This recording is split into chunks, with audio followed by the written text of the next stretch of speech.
Hello and welcome to the morning meeting. Morning meeting building Jomboy Media. My name is James Vincent Michael O'Brien, although I'm not much of a religious person anymore, so I don't know if I can still claim Michael as my confirmation name. So just James Vincent O'Brien, and this is Matthew Daniel Messina. Glenn Joseph. Glenn Joseph. Joseph's my confirmation name, yeah. Wow. What sins did you confess to when you got confirmed? And you had to do confession? And you told the priest, Probably. sorry, Father, for I have sinned. It has been 1 year since my last confession. Yeah, yep. Rude to my sister, probably. Yeah. How old are you when you're confirmed? 13? I was a freshman in high school, so 14, 13. Okay. I think I was in 8th grade. I was a lame child. I didn't really break many rules, but Okay. mean to sister, mean to parents, stuff like that. It's mean. Yeah, very mean. Nice. Okay, well, anyway, welcome to the show. We're in Studio 2. This is where we used to tape it, but you would sit at the producer desk, and I would be where you're sitting. Yeah. Now, this studio looks pretty. Christina and John painted it, hung up these framed pictures. Yeah, we wanted to show the new setup off. It looks good. I knew they wanted to redesign the studio, but I didn't know what the plans were. And I saw the paint come out. I was like, whoa, oh, we're really going for it. But I do think I like it. We'll see how the audience likes it. My gray sweatshirt pops. I think if you wear bright colors or not, like if you wear a dark color, it might be very dark, but the lighter colors, like if you were the color of your vest, it might be very dark. Yeah. It might just be a floating head, which is the problem in the warehouse with the black walls. We can't have black jerseys. But it looks good, and we're going to try and organize the shelves so we can customize those a little bit. Yeah, this isn't... Jeez. How do you sit over here? This is terrible. Isn't that awful? Yeah. I mean, that's kind of a little behind the scenes, but I have wrestled with that microphone every time I sit there. I don't know who preps it like that.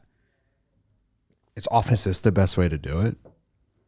I don't know. I mean, I feel like I'm... Well, how they want you to do it is up, like this. Oh. That's how Jake uses his. But then I'm just like going cross-eyed because this bar's in my face. Yeah, I might Jake just doesn't not look at me you. that much, so I don't think it bothers him. He addresses the audience. On Talkin Yanks, he is just like staring at the screen. Welcome to the morning meeting. Please subscribe to the channel. Thank you very much. Yeah, please subscribe. We hit the like goal, 500 likes last episode. You got to set goals to achieve them. So I'm setting a new goal. All right. I kind of want to get to 15,000 subscribers, a nice round number by the end of the year.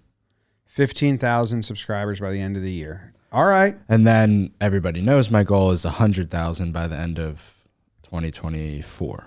Yes. So, but 15,000 is, we have to get to 15 before 100. Quickly wrapping up on the new studio here. Do you know who wrote the text behind? Jomboy Media is a sports entertainment company founded by Jimmy O'Brien. Well, I'm guessing Tracy has been working on the company handbook for a while, because as a company, you need a handbook. And in that, we wanted to kind of tell the history and some of like the vibe or ethos. Is that how you use that word, of the company? Nice. Maybe Kenny wrote that. I think we probably, like, usually we give a bunch of bullet points, and then Kenny is a good like copywriter. So maybe he wrote that. I'm not sure. This part I can't even read it because it's half. And you're watching. And you're watching. I mean, if you see that, you're watching. I do like that. And you're watching. Do you think they should go a little higher, looking at the middle shot? Yes. They should be even with that top shelf, in my opinion. Yes. But or even with like the top bar. I would go top shelf, that wood plank part of it. Okay. Well, let's make a vote on the YouTube comments to see if that's worthwhile or not. Should the picture frames go higher, or just screw it, leave them where they are? Poll. Because we'll have to make a comment, and people will say, we'll leave 2 comments. Yeah. Leave them how they are, and you thumbs up that one, or put them high, you thumbs up that one. And if I'll have Christina and John watch it. Yeah. Might have to move them higher. And when you're down there, Christina and John, press subscribe if you haven't already. Yeah. And everybody else. What the hell? You want to run through this agenda? I don't know. We have a lot of questions, so that will be a good portion of this episode. I don't know bullet point 3 if you want to mention that, but otherwise you're good to go. Yeah, I won't mention that one just yet. Binho returns. That's exciting. We have the belts here in a new format. New format. A little different, a little less than before, but exciting all the same. We had dinner with Yes Network. That was nice. Felt like a really like old school New York City working man thing to do. Like leave the office, walk to a steakhouse and get some food. New website landing page. Oh yeah, forgot about that. Studio 2 update. We kind of nailed that again. We hit the light goal. We also hit that. Thanksgiving plans. I had a reorganization of my browsing computer life the other day. What does that entail? So every day, Monday and Tuesday, I try to get here early. Today I couldn't. The kids are a little sick, so we've been not sleeping. But I got here early, and every time I get here early, I say, just edit videos and don't get stuck doing a dumb task that you spend too much time on. And every time I wasn't that bad this time, but I got stuck reorganizing my Google Chrome browser. And while I'm there, I'm like, just stop, Jimmy, just edit, just stop. And I'm like, but wait, this one thing. I reorganized all my bookmarks up top. So now I have Google Docs. I've always had this, but they're from like 3 years ago. So they're super unorganized. We have so much more stuff. I have a Google Docs tab, Google Sheets tab, which has 3 folders inside of it. Gmail, Slack, WeTransfer, YouTube backend. And then I downloaded I Googled Google Chrome extensions that you should have. Like Grammarly is a popular one. And there's this one called Mang something. I don't even know what it's called. Manganum. How would you MANGANUM? Manganum. I don't know how you pronounce it. Manganum. It's supposed to be like management. Basically, no matter what tab or website I'm on, if I slide to the left of that browser, I will have my emails, my Google Calendar for the day. So it's like a widget that pops up anywhere and I don't have to go to a new website or a new organization. And yeah, unread emails. So it's always on whatever website. I could be on rhinoceros.ie and I slide to the left and I have all that info. I kind of like it so far. So that's new to me. I get very excited over that stuff. New organization, efficiency. I've been watching a lot of Premiere efficiency things to add. And last week I went to both editing rooms and I said, I dropped like a tool that I was like, hey, think how you can use this. One editing room, warehouse room, they hadn't really thought of it. And they were like, oh yeah, there are a bunch of ways, like Ronnie with replays for the warehouse games. The other editing room kind of were like, yeah, we use that. It was just presets, like presetting things. And then Sorensen was like, where's your... Presetting effects. Effects, yes. Yeah. So for Ronnie, every time he shows a replay in Blitzball of the pitch from behind the pitcher, he scales that into like probably 130% and reframes it. Same every time. He's toggling every time. I'm like, you could just do a pitch replay and just drop it in there. And he was like, oh. Yeah, that's true. And now Sorensen, because that one didn't really do anything for him, yesterday he was like, where's our, tip trick of the day? And I was like, oh, it's trick of the week. Right. But today's the last day of this week for us. We have Wednesday and Friday off. So I gotta think of what, I gotta get something that room doesn't use that much. Yeah. And Thursday off for those that are concerned about that. We actually, Wednesday off, Friday off, working Thanksgiving. Everybody in here, yeah. It's kind of a Macy's Day Parade situation. NFL. They have the fences up outside for the parade. Do they? I want to do another video, but this is Thanksgiving week. I'm on vacation next week. Jake's on vacation the week after that.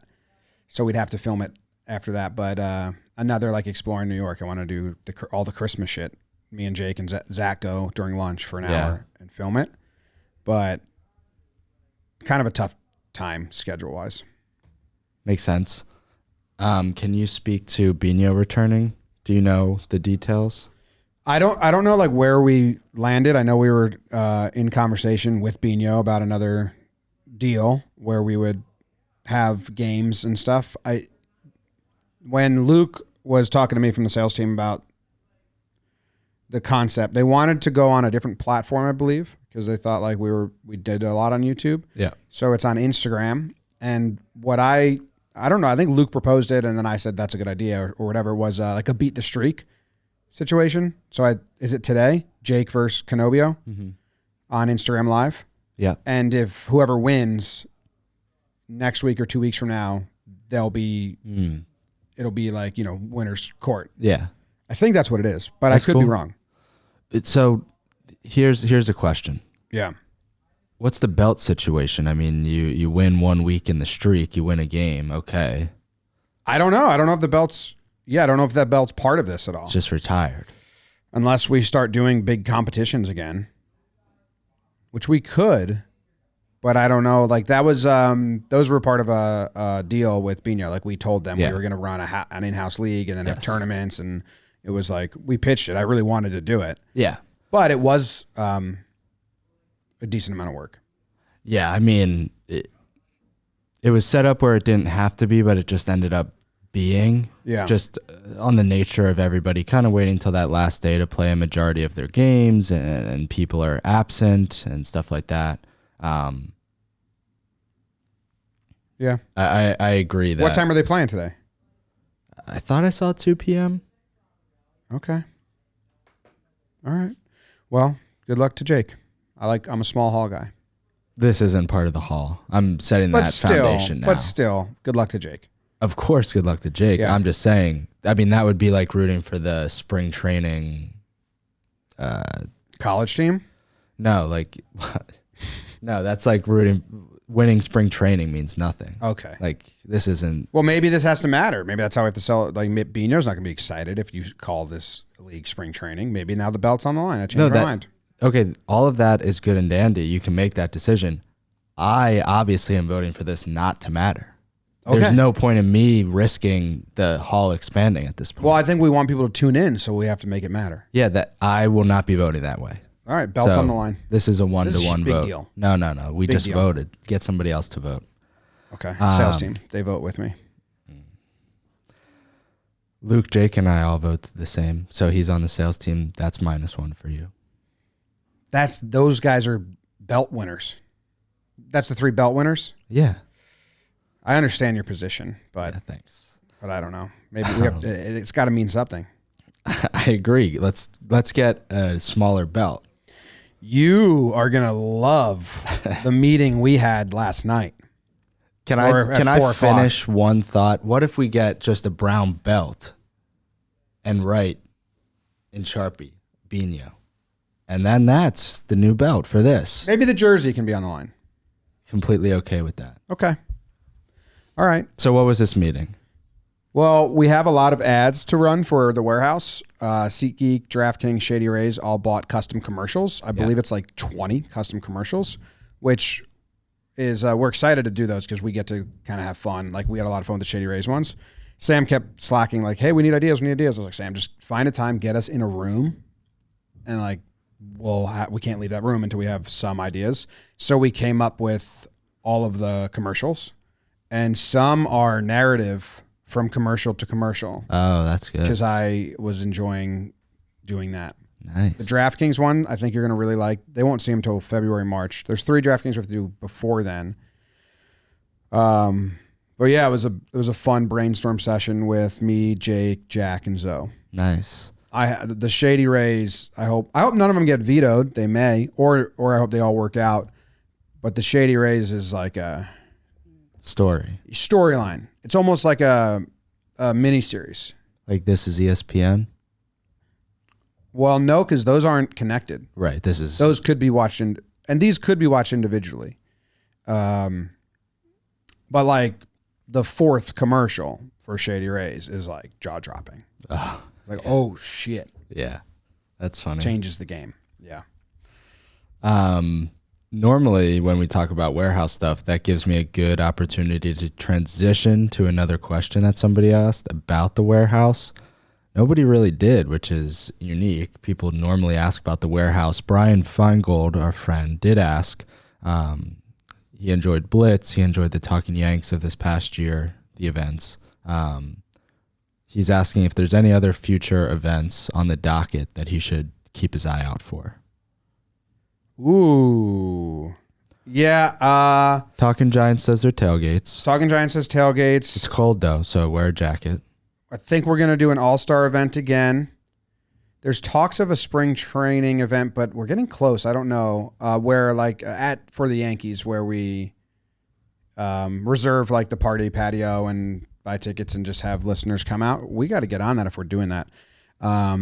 Events are a little weird and difficult because we tried to run before we walked with them last year, and we tried to do too many and do too much, and so we will have events, and it should be a decent amount, but I don't think it's going to be, I don't think we're going to go crazy with them. And also, I think we're not going to, if we do a warehouse event, we're not going to attach a production to it. Because that is just too much work, and we have too small of a team. Like what we did in Blitz was cool, very successful, but like Mike really killed himself, and so did our crew, making sure we could like put on our production. So I want to have more like open invite tournament events where it's not getting broadcast, but I still want to do a bowl and play invitational tournament where I have a whole Google sheet where I plan this out one day, but it wouldn't be filmed. Maybe we just film like a vlog of it, but that's what we're going to aim for with Warehouse in 2024 is if we do a live event, it'll be much more interactive with the audience where like, yeah, the final game might be, JM All-Star playing against each other, but we can like challenge people from the crowd. Okay. You get, people put their name in the bucket, try to strike out Lou or a crowd team or an open invite tournament, which depends on the cost of the venue. We just have to charge an invitation fee for a team. Yeah. And ball and play is the easiest to do because blitzball, you need like the walls and a level of skill that's like acceptable. Otherwise, it would be really boring. Where ball and play, you can kind of get by. Like obviously, if you're better, you're going to be better. What do you think I labeled that? Ball and play, Warehouse Summer Invitational. I don't know. Event, maybe? I had a whole sheet for this idea, and it's a good idea. It was teams of 4, and all the franchise teams are there, or like there's 6 franchise teams that will be playing, and then there's 6 divisions of 3 or 8 divisions of 3. 6 times 3 is 18, minus 6 is 12. So yeah, I think it's 12 teams of 4 could sign up to play in it. And then there's divisions of 3 teams a division. So you're guaranteed to play against the franchise team. So if you're in the baggage division, it's us and then 2 guest invite teams that signed up to play. And we all play each other. And then the top 2 advance to a giant bracket, which eventually gets down to the final 2 playing for a prize of some sort. It wouldn't be filmed, wouldn't be commentated. We'd have to rent a facility that's 7 basketball courts at once, which we found a bunch of those. Yeah. And like there'd be 6 games going on at once. And then for the first 2 hours, and then it would like scale down to the semis going on at once, and then the championship everyone watches. I don't know. I organized the whole thing on a sheet when I had the idea. That's more of the style event that we're probably going to try and throw to make it fun for people that come in, worthwhile for the warehouse. We're not going to do like the championship of a league and have to live stream it because it's just too much work. Anything that is part of a production or live stream, we're going to do the live league that isn't post edited, but you can watch it as it's happening, but it'll just take place in the warehouse. So we don't have to move all our cameras and facilities and cords and shit. If that makes sense. I am upset I can't find that that Google Sheet. Because it was really well thought out. What do you think I called it? Search Blitz in Google Drive. No, it was Ball and Play. That's what I meant. Ball and Play. I wonder if I did it as part of, it's just a sheet on the 2024 Warehouse Master. Anyway, all right. That's the answer to that. Well, I didn't know that, so that's exciting for people that didn't know that Blitz will look a little different next year. So we're just still doing 4 live streams from the warehouse for Blitz. You're going to have to tune into the January schedule release video, and then you will know the full schedule of the warehouse for 2024 as it's all mapped out. Some things might be added in, but 10 different leagues are mapped out, and we have the publishing dates for the audience, so they'll know. Cool. Yeah. I wanted to wrap up the last of our topics before we go in full question mode. How was your dinner with Yes? Dinner with Yes was good. I mean, I think I said it on here, enjoy talking baseball with them. It's so fun. Just like they're really into it, obviously.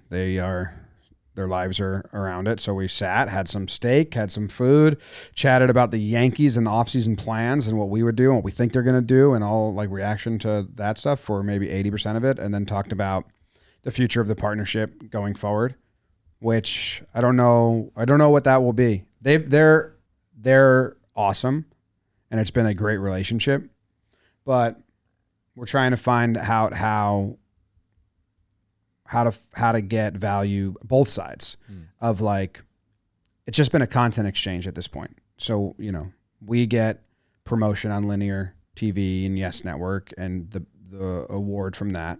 And they get content, which every network and stuff is searching for content and like a younger voices and fresh audience and the watch alongs on the app to get people to download the app.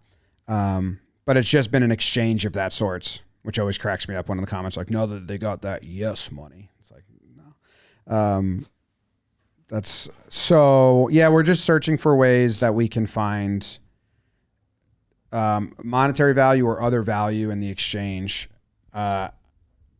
because we have so many licensing deals and so many other deals going on right now with like really good, fun stuff in the works with the company and other networks and other this that are trying to like license shows from us or develop shows with us. And Jake and I are usually at the flagship of those. Mm-hmm. Like, hey, we're going on like when AMP came and AMP signed that big deal with us. Part of it was that me and Jake had to be on a show together and I had to do a weekly show, which was morning. So whenever we make new relationship with those people, we're kind of attached at the top and there's good money that comes with those new relationships.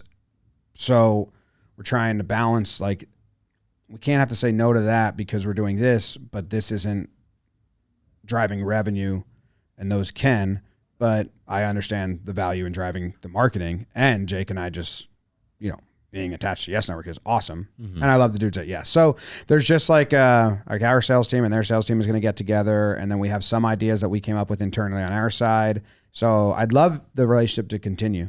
Yeah. We're just trying to find a way that like both business sides can say, this makes sense. Yeah. No, that makes sense. I mean, Towing the Slab is there as well, which is... Yeah, and Towing the Slab had a huge, huge year. Mm-hmm. Yeah, growth year. And then this isn't even a question, I just thought of it. The Talkin Yanks pregame shows, is there still a plan to make those look different in this upcoming season? We won't be doing them. Oh, okay. Yeah, the pregame shows won't happen anymore. There's going to be a new show featuring some of the pregame show personalities once a week. Gotcha. That'll be more of like a question and answer show. We haven't really like fully laid that out or talked about start date, but yeah, the pregame shows it's too short of a window for those to really get views. Yep. And a specific time you have to be available. So it's a tough ask. I think, big series or the playoffs, they'll return. Okay. I like that. Yeah. Yeah, I thought that those folks were going to, be able to drive their own content. I didn't know if that was the pregame show. So that's exciting to hear. A new show. That's cool. Yeah. Okay, let's rip through some questions. The first came from Rusty Nails.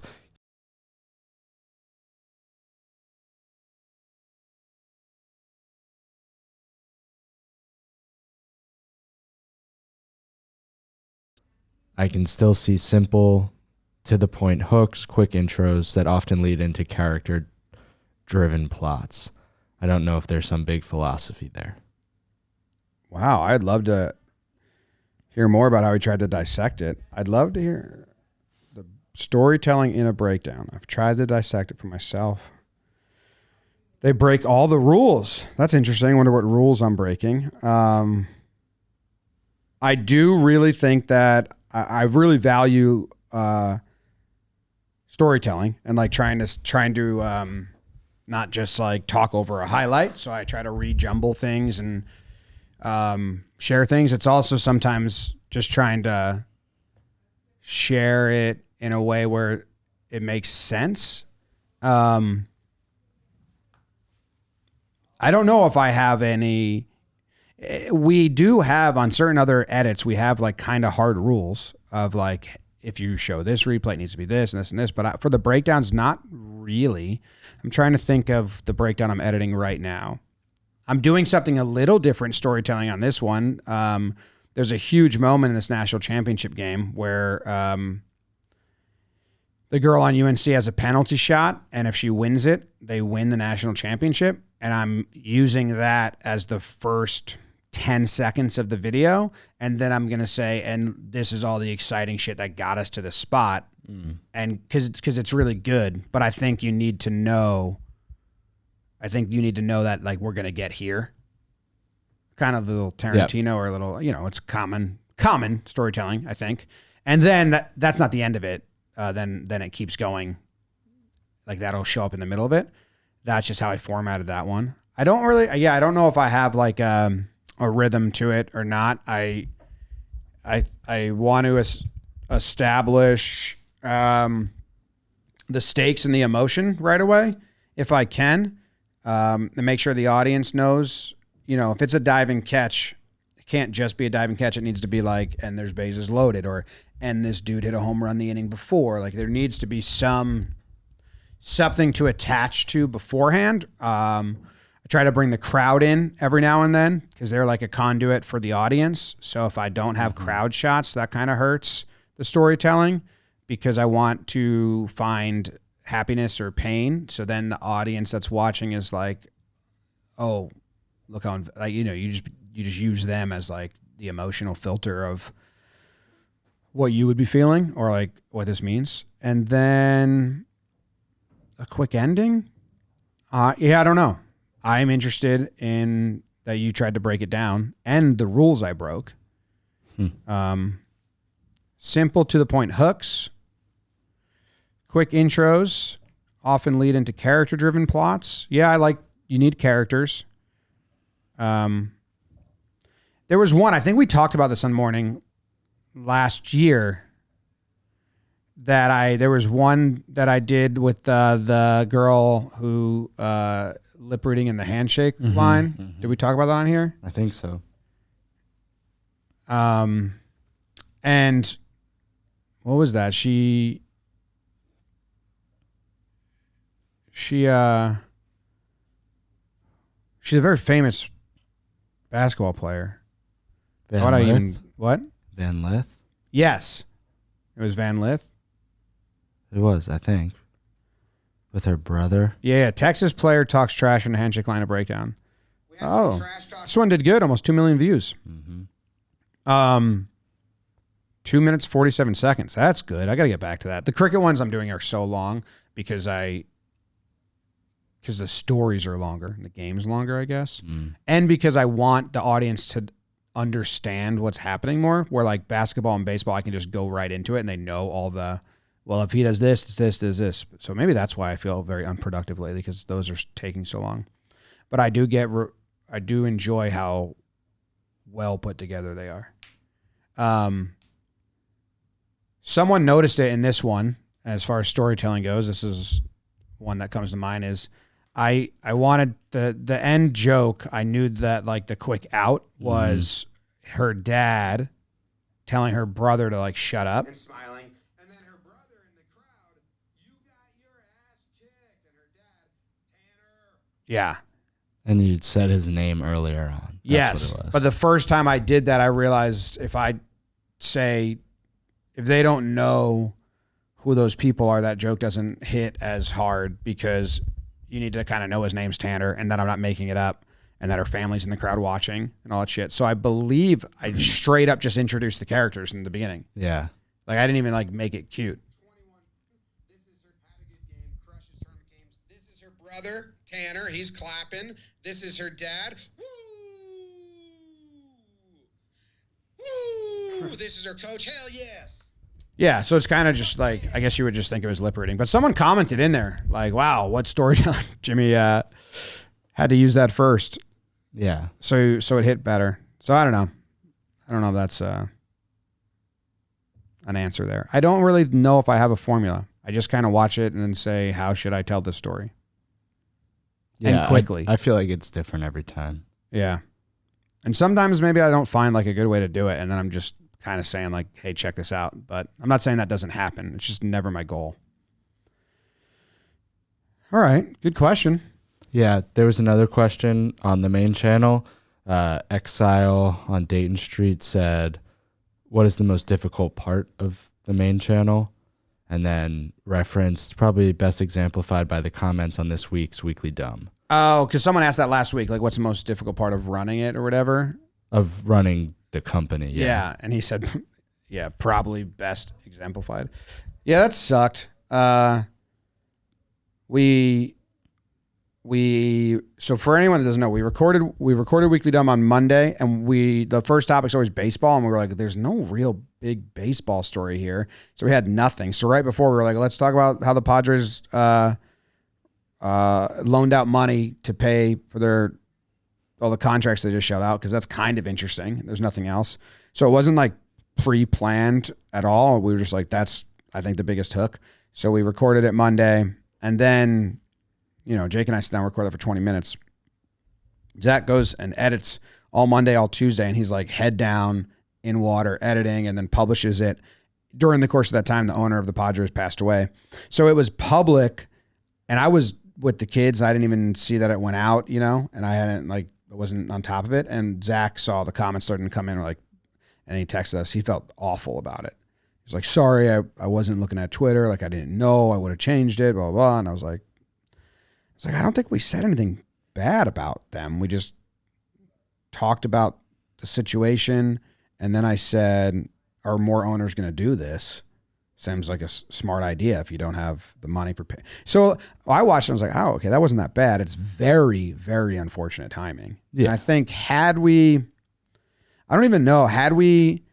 saw it, I think we changed the thumbnail and the headline to something else. But I don't know how much that helps. But, that's a full 2 days of Zach's work and effort, and there's an ad attached. So it's pretty big to not. You can't can the episode. And we weren't like ripping him or mentioning him by name or anything. So it was just very, very unfortunate timing. And I felt bad about that. But then you have everyone taking it like way more upset and trying to like cancel us. I'm like, we didn't even really, it's just terrible timing. People are still, my replies like, you still have time to delete it. And I'm like, well, at this point, like, what does that do? Like the dude who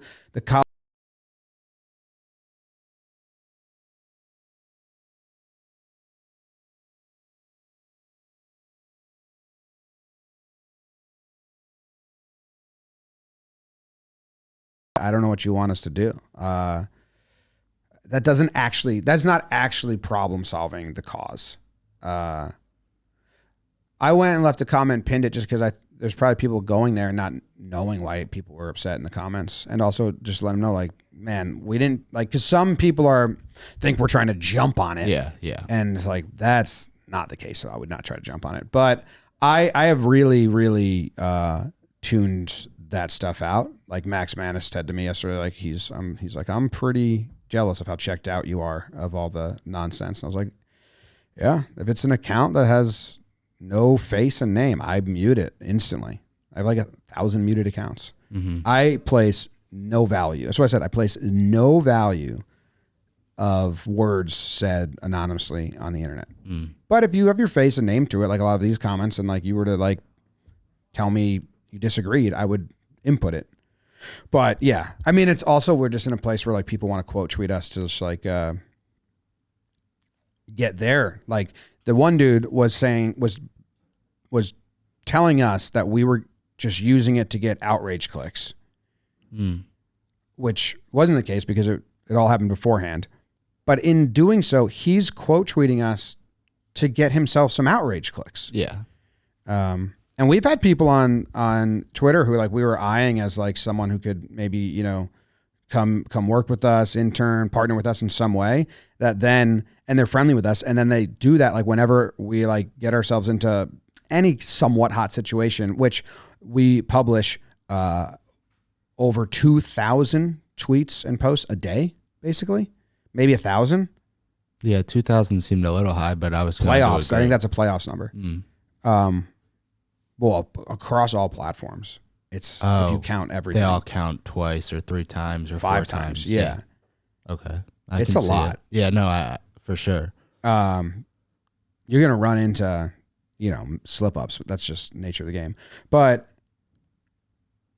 we've had people that like use one of those and then like quote tweet it to like get their outrage and get like angry, and then they're like, okay, well, you're off the list that will ever work with you. And we've had people do that and come back and ask for jobs, and I'm like, no fucking way, dude. Yeah. Like, guy came to one of our events and shook my hand. He was like, I'm this guy, sorry. So I'm like, thanks, man, but no. It's like, he emailed me, and I was like, nah, we have a pretty big rule here of don't burn bridges that aren't built yet. Says it on our wall. Yeah, it's on the wall. It's on the wall. So we're very lucky we did not do that as when Jake and I were young and trying to build it on Twitter, and you're trying to get in on whatever's being said. We're very lucky because it wasn't part of like our motto at that point. It was just kind of who we were. And then a lot of people reached out to help us, and we're like, fuck, man. Like, I'm glad I never just jumped on when he said that one thing and everyone was jumping on him. I'm glad I didn't pile on. Yeah. Because that would have ruined this chance of an opportunity. No, makes perfect sense. The one thing that you mentioned there was that there was no intention of like jumping on this. It was planned way beforehand. Kind of perfectly leads into Jordan's question number 3, just dealing with topical sports content. He said, what challenges arise when you delay the release of content? That Weekly Dumb episode is one example of challenges that could arise. I don't think that that's commonplace or happens too frequently.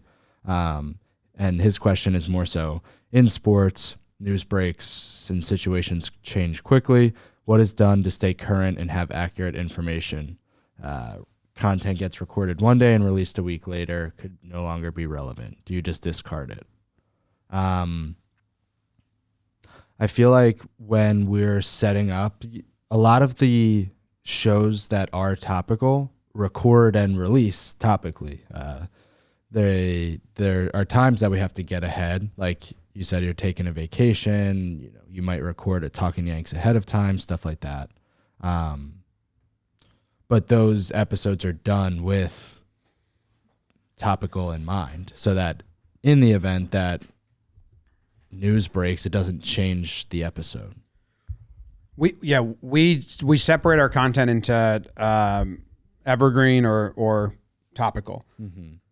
Topical content is really tough because you have to be on it. You can't bulk record and get ahead. So that's the benefit of having stuff like Jomboy Jake TV, We Got Ice, some other like channels. We have Jolly Olive videos where you can make a bunch and binge them and then release them. They're not topical content. And even you and the editors, you have a divide of like, this can get bulked, a lot of Jomboy Media baseball quizzes. But there are times when this this problem happens a lot for certain shows. So the biggest example of this is when we record the Talkin Yanks player profile and projections or the Talkin Baseball team profile and projections, because we bulk record those because we have to. We can't like do one a day. Yeah. It would take forever. And sometimes you do a team and then they sign a player. Like I think we did the Twins and they didn't have Correa yet. And then they signed Correa and like now that profile is different. And I think sometimes we have like recorded an addendum, like just sat down in like 5 minutes and been like, hey, everything we said was before this. Some of it stands. The other stuff changed here. Other times we've just kind of like pinned a comment because we were just too busy. And like now we're, away or on vacation. We're like, hey, this was before this. Obviously it changed. We can't really do anything about it. I remember player profile and projections. One time we had to just completely scrap an Andujar episode and then record a new one. I forget what the reasoning was, or a new player. So that arises there. Those are tough to get ahead of. And you kind of, like the way BBD schedules those out is trying to get the players that might have stuff happen later in the record, or teams that like might be on the hunt later in the record. But yeah, that's tough. But to answer his question, we have discarded one in the past. Mostly we just kind of like give context to the audience. Like this was recorded then and they're fine with it. And then weekly dumb. So I'm on vacation next week and Jake's on vacation the week after that. We've already recorded there's 5 segments in weekly dumb. There's the opening topic, almost a breakdown, more sports, not sports, employee of the week. So we've done this a bunch of times where we recorded the back 4. Both of us sat down, recorded the back 4. And while I'm on vacation, Jake's going to record the opening topic without me. So that's topical, because those really help when we have a topical first conversation. And then the next week, I'm going to record the first topic without him. So it's topical. And also that gives Zach the chance to, he can edit majority of the episodes whenever, and then we can just add the first at the beginning. That makes sense. We've done that a couple times for Weekly Dumb. So I don't know. There's multiple ways to go about it, but a lot of times if you miss it, you miss it. Yeah. There was this past summer, there was a short made of where is Ohtani going to land after the trade deadline, like make your prediction. And we recorded it like 3 or 4 p.m. on Wednesday. And Thursday morning, the Angels said, we're not moving him. Like, it doesn't matter. Yeah, we can. Yeah. Well, I had a breakdown that I did at the end of the year with Dodgers pitcher Urias. Yeah. He wasn't even, he was just the pitcher in the breakdown. It was much more about Rosario trying to steal home and just being out because he thought the third base coach should have sent him the play before. So he was a little upset that he didn't get sent home. So then he tried to steal home and he was out. But, yeah. What's his name? Urias? Is it Luis? No. Is it Luis? Dodgers? Yeah. There's a couple Luis Uriases. What's the Red Sox? That's the Red Sox infielder. Why am I blanking on this? Julio. Yeah. But then he got in trouble for domestic violence, so we just scrapped that. And we had to tell DraftKings like we were going to miss an ad or whatever. Because even though it wasn't about him, he was in it, and it felt gross. He was like the B character, or C. Yeah. But he gets him out at home, so it almost could be skewed as like us praising him for being like an aware pitcher or whatever, and that was bad timing. So yeah, we've scrapped stuff before. I am thinking it's a sign. Yeah. And I don't know. That the freckles in our eyes are mirror images, and when we kiss, they're perfectly aligned. I was going to say that I don't really know how long we've been recording for. I think it's probably like 50 minutes, but I can't really read that far. That's a long time. Maybe like 45. That. Okay. You want to do speed questions? Should we always have a section of speed questions just to like speed ramp the episode a little bit? 46 minutes. We're gonna speed through a few. If we record in here, I can download that. Oh, I still have the sound. I have it on this computer. The soundboard? Oh, yeah? Yeah. I could record. I could plug this into the Rodecaster and I could just do sounds. And like a little speed up. Boom, boom, boom, boom, boom, boom, boom. Oh, yeah. Oh, wow. Like, totally freaked me out. I'd be right on. That's on the soundboard. It's the only thing. That's the only custom sound on this soundboard. I think I did that for a... oh, no. It has some Floorball 1 goal songs and then the sample grid, which just has a bunch of like what it comes with. Floorball 1 goal songs. I do remember that. As a car horn. If somebody's listening in the car, that's rude. If someone's listening in a car, hopefully they're listening on the podcast app, not YouTube, unless they're just listening. And yeah, that was rude. There was a commercial on the radio that did that, where it was this commercial started with like 2 or 3 car. I think it should be illegal. I think it should be illegal to play songs that have sirens on the radio. Like I would rather them curse, than have a siren in the background, even if I have a little kid in the car. All right, let's rip through some of these. Okay. Sheldon asked about paid partnerships on YouTube. I often see the paid promotion tag. Do you have to disclose that to YouTube, and do they take a cut?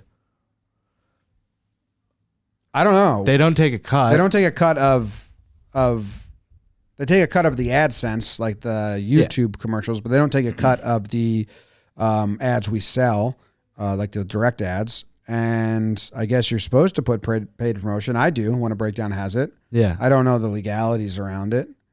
It's like when people put hashtag ad on Instagram. Some companies have made us do that. And some companies tell us now they don't need to. Yeah. Because the nature of it's like the hashtag ad has to be a personal endorsement, which is like what a lot of influencers do. Like, I use this and I stand by it and I like it. But if it's not that, I believe you don't have to use it. Okay. I think I've asked this before, and I think that's what we were told. But also, it's like kind of no one fully knows. But they don't get a cut of those ads. Like the DraftKings ads that I say, they don't get a cut of that. Nope. Yeah, I think that it's just taking the place of what would be hashtag ad. I don't know. Yeah. All right, going to the bottom, D. Nagar asked about playlist maintenance. What formal effort, if any, is put into keeping channel playlists up to date? I recently discovered GeoGod Guys, but wasn't able to find a playlist of just those videos. Rather, a playlist of all the games, which were a little wieldly. Well, there's no L. I don't know. That's like half on purpose. Like, we want you to find, if you enjoy us playing GeoGuessr, there's a chance you enjoy the other games that are played as well. But the other half of that is like when we start GeoGod Guys, we don't know how long it's going to take, so it just goes into the play-in bucket, and there's plenty of games that aren't played as long. I think at this point we could make a separate playlist called that, and we could like make a guts playlist. We should. Yeah. We should, but you're right. Like when we start it, like this could happen 3 times and not again, so we don't make it off the bat. But yeah, that channel probably could use a giant playlist reorganization. No, I agree. Because it exists. And then, yeah, certain channels were really good at this and others, I don't know. It's, we don't have a position that I've wanted forever is like, I don't know, I call it a publisher, but someone that is helping with all of this. Organizing, and you've stepped up and helped a couple times, but it's a lot to keep like as many channels, as many things that we have organized and clean, or like maybe we just have it once a month, like make sure things are up to date. But the playlist organization can be a bitch because to like search for it all. It's very difficult. We do a good job. And then the other thing is, I wish that the playlist, the way they did the analytics for playlists was good, because the sales team makes groups, which are behind the scenes. And that's how you can see like the analytics for all these videos. So those are kind of organized, but public facing not. I do think that Warehouse Games is good at this. Warehouse is good. They're have very broken down. They have really good playlists, because I use that when I go like back to find videos a lot. But we have like, each tournament, 1 inning league, challenger series. I bet we could put some more of the one-offs into like a one-off, like whatever we would call them. Even playlists, even like YouTube management that I kind of want that person to be in charge of is like the header, like the Warehouse Games header, we could change it to like, it is on the calendar this week to be changed. So to like a January announced video, like when we leave, that's one of the things I have to do today or tomorrow. Yeah, it shouldn't. So that's shouldn't ironic. fully be you, because it's a lot to do. Like playlists and stuff. But yeah, the Jomboy Jake TV playlist can be updated for sure. Yeah, no, that's a good call out. I do think it wouldn't be that we're taking away play-in. Like, I still want the play-in playlist. Yes, but it would be now it's its own. Add, because you could add videos to as many playlists as you want. I don't do the final publishing on YouTube right now for breakdowns. Sometimes I do, but I haven't in a while. Yeah. Are we still good there? It looks like we are. They all get things added. You missed, cricket breakdowns, breakdown shorts, weekly dumb. They all get added to all breakdowns if they're a breakdown, and then there's individual sports. Football, basketball, soccer. Yeah, one time we met with a YouTube consultant, and he told us that all our playlist names should be hooks, not just like titles. Like it should be like I don't know, like instead of cricket breakdowns, it would be like craziest cricket plays. Craziest cricket plays, yeah, or like you're not going to want to miss this cricket play. And I was just like, I don't know. For me, it's just not organized. Or like it's like, I understand thumbnails, titles. I was like, we got to do like clickbait playlist titles. I don't navigate YouTube with playlists, so I might be out completely, but I have at times, but I haven't in a while, I don't think. Like, I'm not. Oh, like sometimes I would go to Barstools and I would navigate there to find like a series if I wanted to watch. Yeah, like that's fair.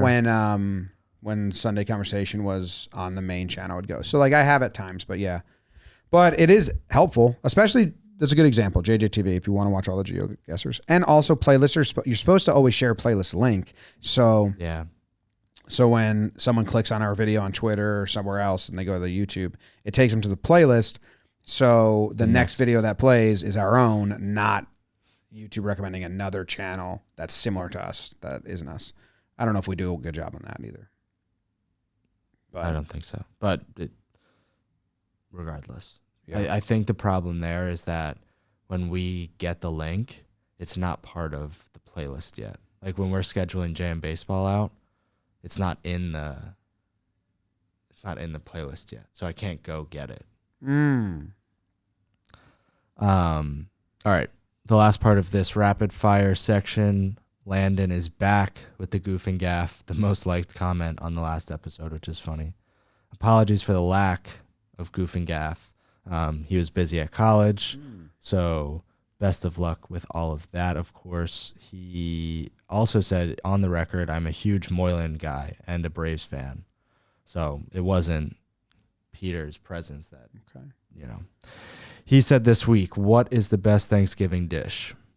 I don't know. Not turkey. Obviously. I'll give you my top 3, I think. Stuffing, ham, if your family does ham, we always have a ham. And the sweet mashed potatoes with the marshmallows on top. Is that called something? Sweet potatoes? Yeah, but with the marshmallows on top, is that just an added on thing? It's just, my aunt makes those very delicious, but it literally is just candy. Like, just tastes like brown sugar. A good stuffing's pretty good, I think. But just take everything I just said and mix it onto one fork. And that's kind of what I like.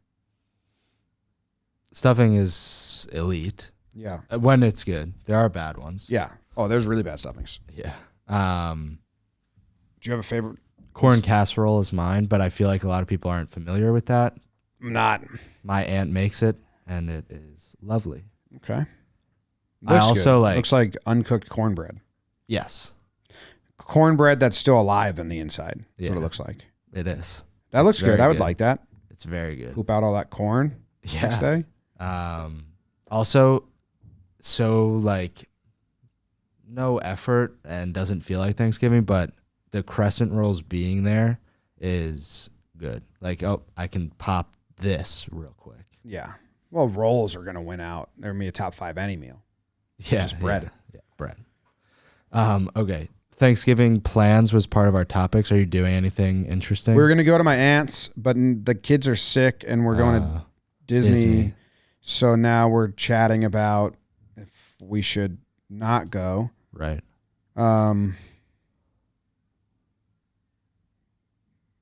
Yeah, I don't know.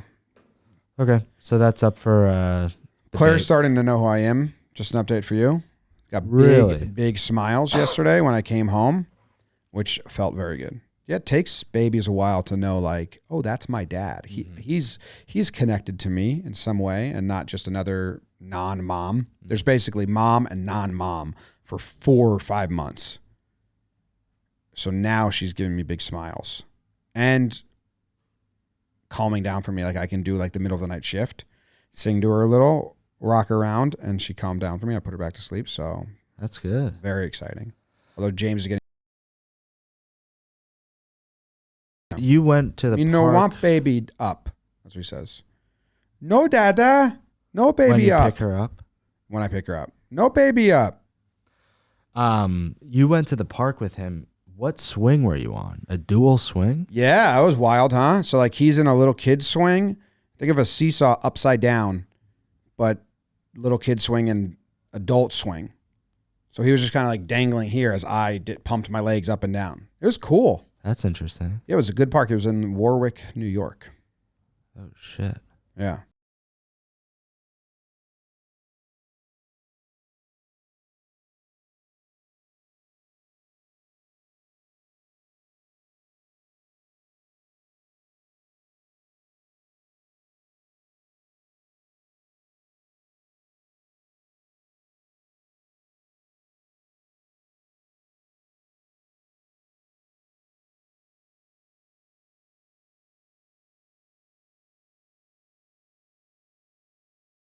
I don't know. Oh, energy drinks nonstop. I have a coffee in the morning with an espresso shot. Where do you get the energy? I don't feel energized a lot. Better lately than before, but like yesterday, I felt like I didn't get anything done. I mean, but the days are busy, so I did get stuff done, but it's not what I wanted to. And then I realized I woke up at 2:30 because the kids are sick and awake, and I didn't really go back to sleep. And I was like, oh, that's probably why. Let's play the imaginary game where you're just doing Talkin Yanks. Like, because I feel like Justin's goal, he said he wants to be in the podcast world. He might not have the ambition to start a larger network. Figure out if you're a morning person or a night person. Used to be a night person. With kids, I'm a morning person. I haven't been able to. I go home, and I used to go home, put the kids to bed, hang out with Katie, and then from like 10 to midnight, I'd go to the computer. Zero chance at all I can do that now. The only time I can get things done is in the morning. Once 10 o'clock comes around, I'm done like doing my personal stuff and doing our content. Mm-hmm. So if you have another job, I guess you got to figure out, are you going to record in the morning or the night? And then you just got to do it. I don't know. Like we've recorded some Talkin Yanks. I'm very sleepy. I know it sucks for the audience sometimes, but it's having 2 kids is fucking so hard. Very, very rewarding. It's like the best thing ever. Have kids. It's magical. My heart melts every day, but it's very tiring. No, that makes sense. I like you, is mornings are good for me. I'd rather just like get up and do the thing. Wanting to be in the podcast world, you just have to do it. I mean, it's easier now to start one than before. It was like a magic code when we started. I didn't know how to get it published. I had to like figure out all these guides and shit like this. Now with YouTube and it being easier to like publish them on audio, it's easier, but I would just go. Yeah, no, that makes sense. Similarly, big picture looking Christian asked about what is your realistic goal for the morning meeting for this upcoming year? Because yours is 100,000 subscribers. And while I admire that, I don't know if that's going to happen. No, that's fair. It would be incredible. I know. That's the purpose of that goal. I understand the unrealism of it, but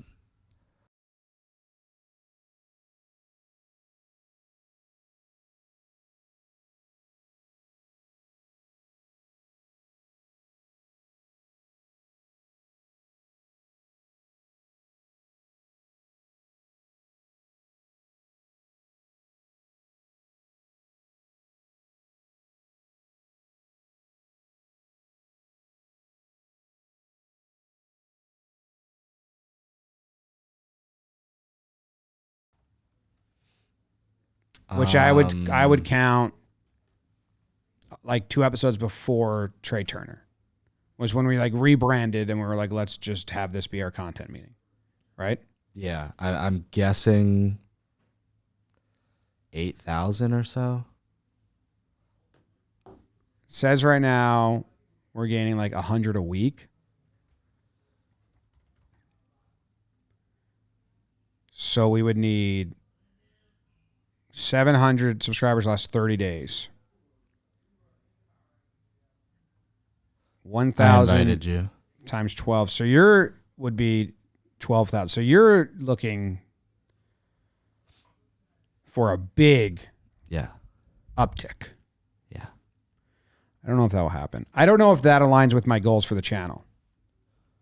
No, that I'm very happy. That's like the stretch goal. I'm very happy to make other goals. We would need a lot of subscribers. Yeah. Yeah. 7, but I am now addicted to those plaques. 7,000 a month. That's a lot. You would need to run into like shorts heaven, basically. My goal is to find other formats and see if we can do the idea when we're like talking more on other channels, or what's the limit of like taking a 5-minute conversation from another show and putting it on here. And I don't know if we're being too tight with what we think warrants being peeled out and put on here, or if we should be tight with it, or if we should just be really loose and like, even if it's baseball news, just like put the 5 minutes on this channel and see how it goes. Yeah. Or maybe like put it as a short in this channel. I have no idea. Yeah. And then also I thought of a series that I would like, but I just don't know if I'm going to have time to do it. But I thought it would be cool to, it sent a notification to Caitlin's iPad and iPhone. Oh. What? Why? Tough.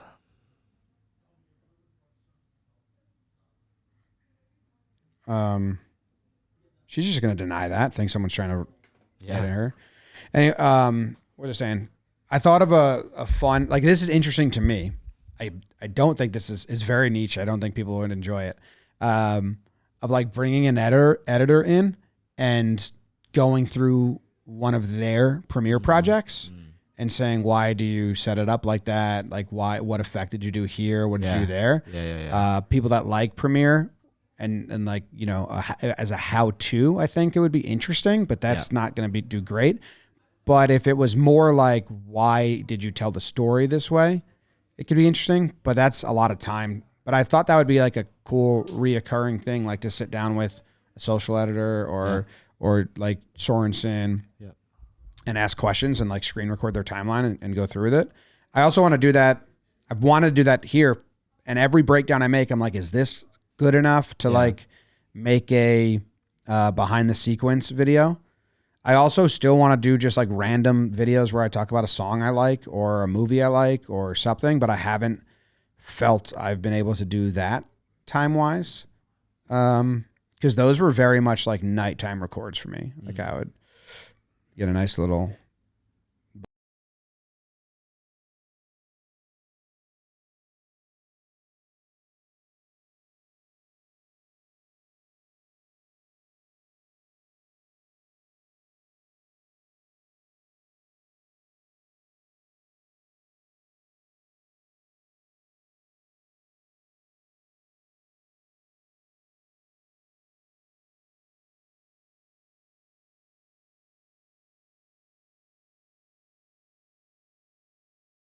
No, that is an awesome goal, and I think that that's like part of my larger goal of, let's have the subscribers come with it.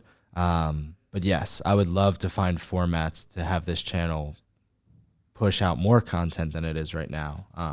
But to answer like your hypothetical questions, I think if I was just a fan of this channel, I would say like, yes, like you sitting down and doing a 8-minute movie review of a new movie that you just watched. Like I would want to watch that because I want to hear what you would say about it. So I feel like let's just try all of this stuff. And that's why I thought of like, let's put the baseball savant sessions on here, stuff like that. Are we doing that? I would like to. I think it makes sense. Cool. Yeah. Well, we just have to dump it out now to find out let's kind of what try. works, what doesn't work, and what can we refine, what can't we refine. So behind the scenes, I think, is a fun element that has value. But as far as like music and movies and other shit, and then taking clips from other shows, I think is also good, because if you're not going to go listen to an hour of talking baseball, well, here's this. Yeah. If there's ever times it's where very vain, so it kind of feels weird for me that like, oh, you don't want to listen to the show, but you want to hear my thought on something. Right. But that's kind of the fucking game we're playing, I guess. Right? Dude, how does spam text happen? Nuts. That's everything? Are we going to leave comments for next time? But it's going to be a break. I'm going to be away. 2 episodes from now, yeah. Oh, there's one next week? No, next week I'm gone. Next week you're off. I'm just saying we will eventually record another one. Yeah, but there will be a week break from this. So if you're leaving... Do we need a guest soon?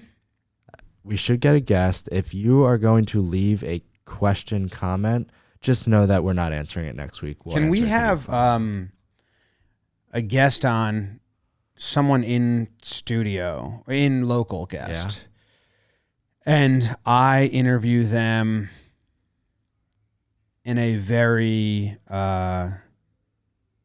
serious tone? Like Bobby Althoff? Who's that? Oh, no, not a joke. Like, we find out, like, their trauma. Oh, my God. Like what Dak Shepard tries to do. I don't know who that is, but we can do that. Come on my podcast and reveal your insides. Like, Jake sits down and I say, what makes you the way you are? We could do that. Okay. I mean, you'd have to find somebody that's willing to, or I can. And we have Hot One style background. A random like background info to ask questions. A random picture. Yeah. 2011. Can you tell us what was happening here? We can do that. I mean, it might be a Jake has to go first situation. Yeah. Taylor Jackson would be a good. You want Taylor to do that? She wouldn't play along, which would be funny. Yeah, she would not. I can name people that won't play along. I mean, Jack Doyle, he would just think it's a joke the whole time. We could put a divider so we can't look at each other. It would Werner Herzog trick. Like take that sound panel off the wall and put it here, and we both look at the camera, and then I ask them real like a confessional. Yeah, we started with confessionals. We're end with that. Okay. How long since you've sinned? Could be one. That's a good question. It'll be 5 minutes max, maybe 7-minute max segment. Oh, it's a segment. Yeah, it's a I segment. Thought it was an hour it's interrogation. A segment of a show. Okay. I still have a guest list, by the way, that I would love for these people to be on the show. I got to start tracking all the musicians I like. Well. Yeah, people didn't like the guest episodes. No. Especially the outside the company guest episodes. Hated them. Yeah. Maybe I don't do good interviews because it's just too conversational. Maybe I got to get like more confessional. I don't know. Because I'd love to talk to some musicians that I like. Sometimes they come through New York and play. Yeah. And some know us. Caroline Spence, been listening to her a lot. There's one person, and maybe I'll say it once we stop recording, that we should genuinely aim to get on before baseball season starts. Michael K. Yep. Should have him in the studio. That's what I'm saying. Okay. So maybe we'll do confessionals. Jolly would be a good confessional. And I'll just have a piece of paper. Yep. So it's not like, hey, these aren't tailored for you. They're just very personal questions. Yes. What makes you sad? It would be like, what makes you mad? Yeah. It'd just be that. That'll just be all 7. So it's a 5-minute segment. Okay. What makes you is what it's called. Well, tune in 2 weeks from now to see Jolly get interrogated. No one tell Jolly. I hope he's not listening at this point. Okay, bye.